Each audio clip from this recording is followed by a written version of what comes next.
Hello everyone, स्वागत है आप सभी का टारगेट सिविल सर्विसेज में। तो चलिए आज हम लोग करेंगे प्रैक्टिस सेट नंबर 10, ठीक है, जो कि आपके home science UP TGT exam योम यूपी पीजीटी एग्ज़ाम 2020 के लिए है, जिसका नोटिफिकेशन अभी कैंसिल हुआ है और एक हफ्ते के अंदर दूसरा नोटिफिकेशन जारी होगा। यानी भर्ती जो है वो रद्द नहीं की गई है, ठीक है।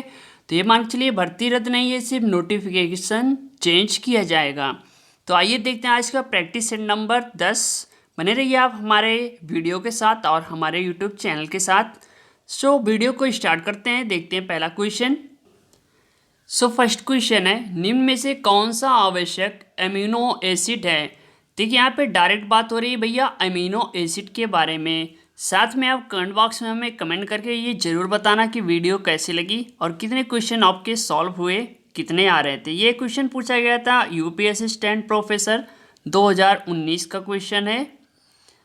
अब देखिए यहाँ पे जो राइट ऑप्शन होगा ऑप्शन डी, ठीक है, लाइसिन। आइए हम समझते हैं लाइसिन आवश्यक अमीनो अम्ल यानी एसिड है। आवश्यक अमीनो अम्ल ये ऐसे अमीनो अम्ल होते हैं जिनका निर्माण शरीर नहीं कर पाता, अतः इन्हें भोजन द्वारा प्राप्त करना अनिवार्य होता है। 20 में से 10 अमीनो अम्ल की प्राप्ति के लिए मनुष्य को भोजन पर निर्भर करना पड़ता है, अतः इन 10 को आवश्यक अमीनो अम्ल कहा गया है, ठीक है। हमारे शरीर तथा भोजन की सभी प्रोटीन अमीनो अम्लों नामक मूल इकाइयों से बनी होती है। That is clear friend. So देखते हैं नेक्स्ट क्वेश्चन। ये अमीनो एसिड नियासिन का प्रारंभिक रूप है। देखिए यहाँ पे डायरेक्ट बात हो रही है किसकी, एसिड नियासिन के बारे में। ये एग्जाम में आया था आपका जीआईसी 2017 का क्वेश्चन है। सो यहाँ पे राइट ऑप्शन होगा ऑप्शन सी यानी ट्राइटोफेन। ट्राइटोफेन अमीनो एसिड नियासिन का प्रारंभिक रूप है, यानी हमारे शरीर तथा भोजन की सभी प्रोटीन अमीनो अम्लों नामक मूल इकाइयों से बनी होती हैं। मनुष्य के शरीर के प्रोटीन के निर्माण के लिए 20 अमीनो अम्लों की आवश्यकता होती है। तो ये भी मान के चलिए कि 20 अमीनो अम्लों की आवश्यकता होती है किसके लिए, हमारे बॉडी के फॉर्मेशन के लिए यानी निर्माण के लिए। ओके चलिए सो नेक्स्ट क्वेश्चन देखते हैं। प्रोटीन विश्लेषण की सबसे अधिक उपयोग होने वाली विधि कौन सी है। देखिए यहाँ पे डायरेक्ट बात हो रही किसकी, प्रोटीन विश्लेषण की, ठीक है। सबसे अधिक उपयोग होने वाली विधि कौन सी है, 4 ऑप्शन है। ये क्वेश्चन आपका आया था जीआईसी एग्ज़ाम 2017 का। ये सारे क्वेश्चन वही है जो आपके यूपी टीजीटी या पीजीटी में रिपीट किए जाएंगे। अब देखिए यहाँ पे राइट ऑप्शन होगा ऑप्शन ए यानी जेल-डॉल विधि। समझ रहे हैं ना, प्रोटीन विश्लेषण की सबसे अधिक उपयोग होने वाली विधि जेल-डॉल विधि है, यानी प्रोटीन का हमारे आहार में प्रमुख स्थान है। प्रोटीन भोजन के तीनों कार्यों को पूरा करता है। नोट करते चलिएगा। पहला नंबर है शरीर की वृद्धि, विकास, तंतुओं का नवनिर्माण तथा मरम्मत व रखरखाव। नंबर 2 शरीर की महत्वपूर्ण क्रियाओं को नियंत्रित रखना। व नंबर 3 अतिरिक्त प्रोटीन द्वारा ऊर्जा की प्राप्ति भी होना। प्रोटीन ग्रीक भाषा के शब्द प्रोटियस से बना है, जिसका शाब्दिक अर्थ है प्रथम स्थान ग्रहण करने वाला। That is clear. किसी को डाउट हो तो कमेंट बॉक्स में हमें कमेंट करके ज़रूर बताना। चलिए सो नेक्स्ट क्वेश्चन है,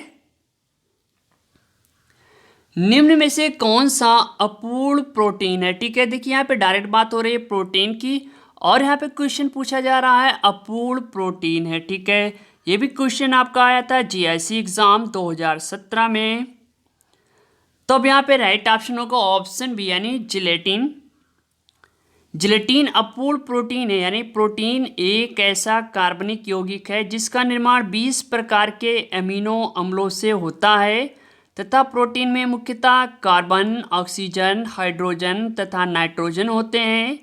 इसके अतिरिक्त प्रोटीन के कुछ प्रकारों में फास्फोरस एवं सल्फर की भी अल्प मात्रा यानी छोटी सी मात्रा होती है। प्रोटीन शरीर की वृद्धि तथा विकास में महत्वपूर्ण योगदान देता है। प्रोटीन में उपस्थित नाइट्रोजन शरीर की वृद्धि में विशेष रूप से सहायक होती है। सो वेरी इंपॉर्टेंट है हमारे बॉडी के लिए प्रोटीन, ठीक है। तो प्रोटीन लेना आप लोग मत भूलिएगा। चलिए अगले क्वेश्चन की तरफ बढ़ते हैं। प्रोटीन में कितने प्रतिशत लगभग नाइट्रोजन होती है किसी को मालूम? ये भी क्वेश्चन आपका आया था टीजीटी उत्तराखंड 2014 में क्वेश्चन पूछा गया था, प्रोटीन में कितने प्रतिशत लगभग नाइट्रोजन होती है। चलिए फ्रेंड बताइए, सोचिए इसका राइट ऑप्शन कौन सा होगा। इस टाइप के क्वेश्चन पूछे जाएंगे। सो यहाँ पे राइट ऑप्शन होगा ऑप्शन बी, यानी 16%। प्रोटीन में कितने प्रतिशत लगभग नाइट्रोजन है? तो 16%। यानी प्रोटीन का हमारे आहार में प्रमुख स्थान है। शरीर की वृद्धि एवं विकास के लिए प्रोटीन जरूरी है। मुख्य रूप से protein carbon, hydrogen, nitrogen, oxygen और सल्फर तत्वों से मिलकर बना होता है। साथ में प्रोटीन में 16% नाइट्रोजन पाया जाता है। तो क्लियर हुआ? किसी को डाउट हो तो कमेंट बॉक्स में हमें कमेंट करके ज़रूर बताना। ये भी बताना किस चीज़ की आप तैयारी कर रहे हैं टीजीटी में, जीव विज्ञान से हैं या फिर होम साइंस से हैं या फिर अदर से हैं। ओके चलिए सो नेक्स्ट क्वेश्चन देखते हैं। शरीर के टिश्यू होने में पानी के जमा होने को कहते हैं। भैया यहाँ पे बात हो रही है बॉडी के टिश्यू होने में पानी के जमा होने को कहते हैं, है ना। वेरी इंपॉर्टेंट ये क्विक क्वेश्चन था आपका टीजीटी एग्जाम उत्तराखंड 2014 में। तो यहाँ पे जो राइट ऑप्शन था ऑप्शन सी, ओडीमा। इस टाइप के क्वेश्चन होगा ना कि जैसे लग रहा है कि आपने पहली बार सुना है, आपने कहीं सुना ही नहीं, दिमाग नहीं काम करेगा, ठीक है, सारे खोपड़िया के दरवाजे बंद हो जाएंगे। ऐसा ऐसा क्वेश्चन पूछेगा इस बार टीजीटी और पीजीटी एग्जाम में। सो यहाँ पे राइट ऑप्शन होगा ऑप्शन सी, यानी ओडीमा। ओडीमा शरीर में प्रोटीन की कमी सूजन हो जाती है, ठीक है। इससे क्या होती है? सूजन हो जाती है। शरीर के सभी कोशिकाओं एवं ऊतकों में पानी भर जाता है। सूजन की मात्रा प्रोटीन की कमी, रक्तवारी, एल्ब्यूमिन की कमी नामक एवं जल पर निर्भर करती है। सूजन सबसे पहले पंजों एवं पैरों पर आती है। सूजन के कारण बच्चे तंदुरुस्त दिखाता है, हाथ पांव मोटे मोटे फूले से दिखते हैं, ठीक है, लेकिन वो तंदुरुस्त नहीं रहते, हेल्थी नहीं रहते। कौन सा रोग है? ओडीमा, ठीक है। चलिए नेक्स्ट क्वेश्चन देखते हैं। गेहूं में पाया जाने वाला प्रोटीन है। देखिए यहाँ पे डायरेक्ट बात हो रही, गेहूं में पाया जाने वाला प्रोटीन है। सो इसका आंसर तो आना चाहिए। तो यहाँ पे राइट ऑप्शन होगा ऑप्शन सी, यानी ग्लूटीन। टीजीटी उत्तराखंड एग्जाम 2014 का क्वेश्चन है।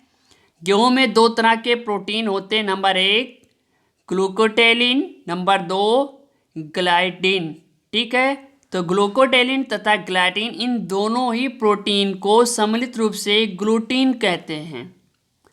समझ में आ रहा क्वेश्चन? नहीं समझ में आया तो हम दोबारा इसको क्वेश्चन में रिपीट जरूर करेंगे।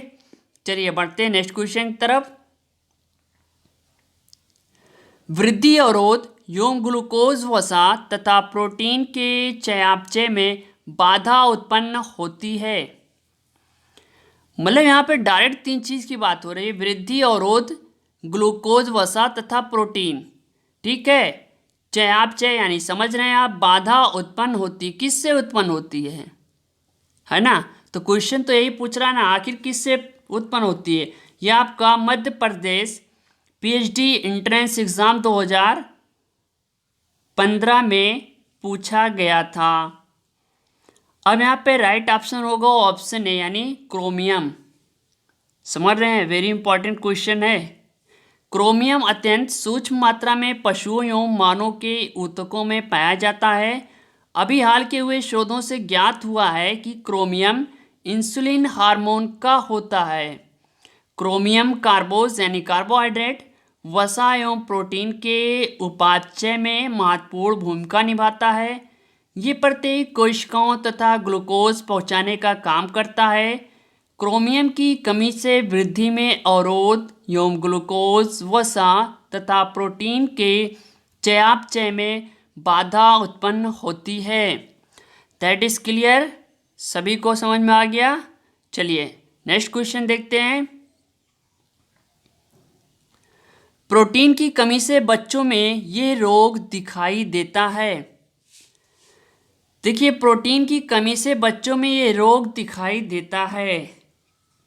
ये भी आपका क्वेश्चन पूछा गया था पीएचडी एंट्रेंस एग्जाम 2015 में। तो यहाँ पे राइट ऑप्शन होगा ऑप्शन बी यानी क्वाशियोरकर। केवल प्रोटीन की कमी से ये रोग होता है, ठीक है। 1 से 4 साल के बच्चों में होता है। इस रोग में ऊर्जा कैलोरी की कमी नहीं होती। ये रोग उन्हीं बच्चों में होता है जिनके भोजन में कार्बोज जो पर्याप्त मात्रा में रहता है। अफ्रीका में यह रोग उन बच्चों में अधिक पाया गया जिन्हें माँ का दूध छुड़ाने के बाद अक्सर चावल के हलवा खिलाती थी, ठीक है। तो इसका पता चला था 1935 में सिसिली विलियम ने लगाया था, ठीक है। पता कब चला था नोट कर लीजिएगा। 1935 में किसने पता लगाया था? सिसिली विलियम ने, ओके। ये एक अफ्रीकन शब्द है, ये डायरेक्ट अफ्रीका से जुड़ा हुआ है, ये मान के चलिए। तो डेट याद रखिएगा इंपॉर्टेंट, 1935 में पता किसने लगाया था? सिसिली विलियम ने, ओके। सो नेक्स्ट क्वेश्चन चलिए देखते हैं। प्रोटीन में नाइट्रोजन का प्रतिशत डैश होता है। अब देखिए यहाँ पे राइट ऑप्शन होगा ऑप्शन बी यानी 14 से 20%। समझ रहे हैं। अब हम प्रोटीन का वर्क बता रहे हैं। फॉर्मेशन क्या है कि शरीर की वृद्धि विकास, समझ रहे हैं, तंतुओं का निर्माण यानी नव निर्माण तथा मरम्मत व रखरखाव, शरीर की महत्वपूर्ण क्रियाओं को नियंत्रित रखना, अतिरिक्त प्रोटीन द्वारा ऊर्जा की प्राप्ति भी होना आदि। प्रोटीन ग्रीक भाषा शब्द प्रोटियस से बना जिसका शाब्दिक अर्थ है प्रथम स्थान यानी ग्रहण करने वाला रासायनिक संगठन। समझ रहे हैं ना। नाइट्रोजन की उपस्थिति के कारण ही प्रोटीन कार्बोज एवं वसा से भिन्न होता है। तो कितने प्रतिशत नाइट्रोजन है? वो है आपके 14 से 20%। Okay friend. सो फ्रेंड ये रही वीडियो को लाइक करो, ज़्यादा से ज़्यादा शेयर करो अपने दोस्तों के साथ, अपने दोस्तों तक पहुंचाओ।